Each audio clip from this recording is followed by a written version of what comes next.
Think about electricity. You cannot see electricity itself, but you can clearly see its effect. A light turns on, a fan begins to spin, a machine starts working. In yoga, bandhas work in a very similar way. You cannot directly see bandha from the outside, but you can clearly observe its effect in the quality of someone's practice. How smoothly they move, how stable their breath is, how effortlessly they transition from one posture to another. The word bandha means a lock or an energetic seal that helps organize and control certain regions of the body.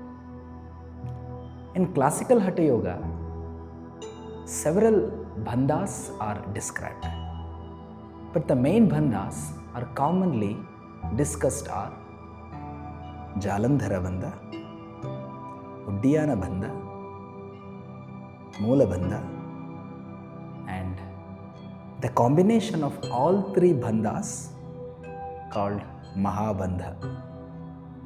These bandhas are mainly located around the central axis of the body and the spine. They help regulate the movement of breath and energy. But my understanding of bandhas did not come easily. In the early stages of my practice, I struggled a lot. My movements felt heavy. Transitions were difficult. Many parts of the practice felt disconnected. Then something happened that became a turning point in my practice. While reading Light on Pranayama by B.K. Iyengar, in the chapter on mudras and bandhas, on pages 94 and 95, the explanation of Uddiyana Bandha really caught my attention.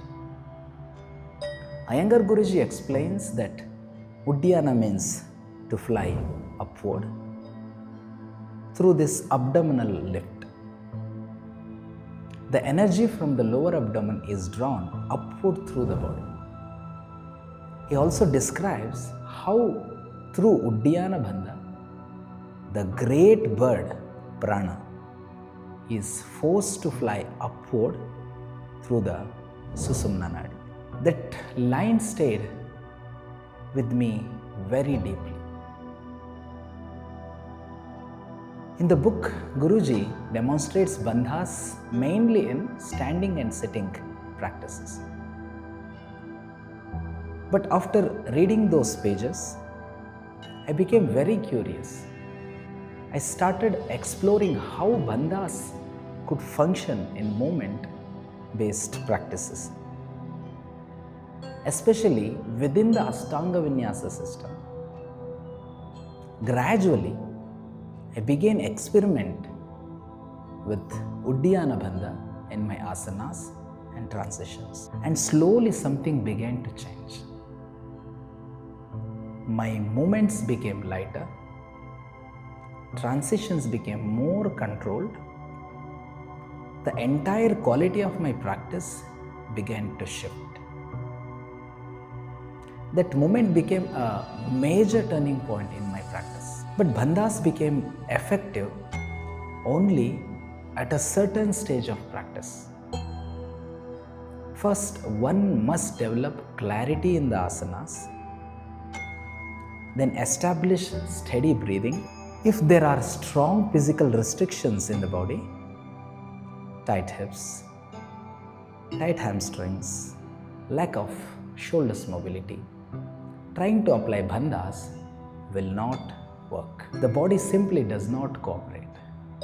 As these restrictions reduce through consistent asana practice, and the breath becomes steady through proper breathing,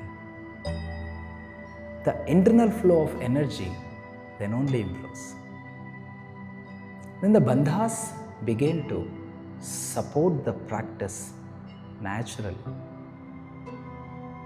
Many beginners struggle with bandhas because they try to apply them too early.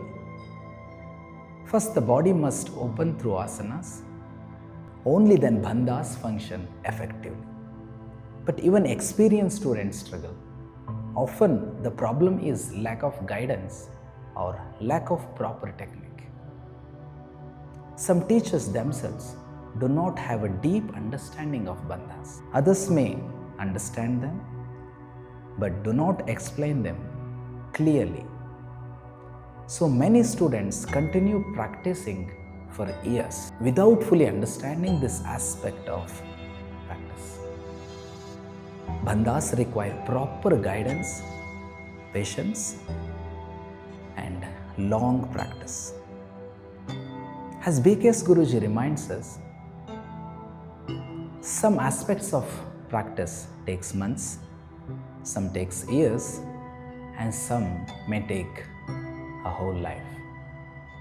Through consistent and uninterrupted practice, guided properly, the student gradually reaches a state of effortless effort. That is where bandhas begin to truly reveal their power. In the next video, we will explore the main bandhas I use in Ashtanga and Vinyasa system and how they support movement, transitions, and stability in practice. Namaste.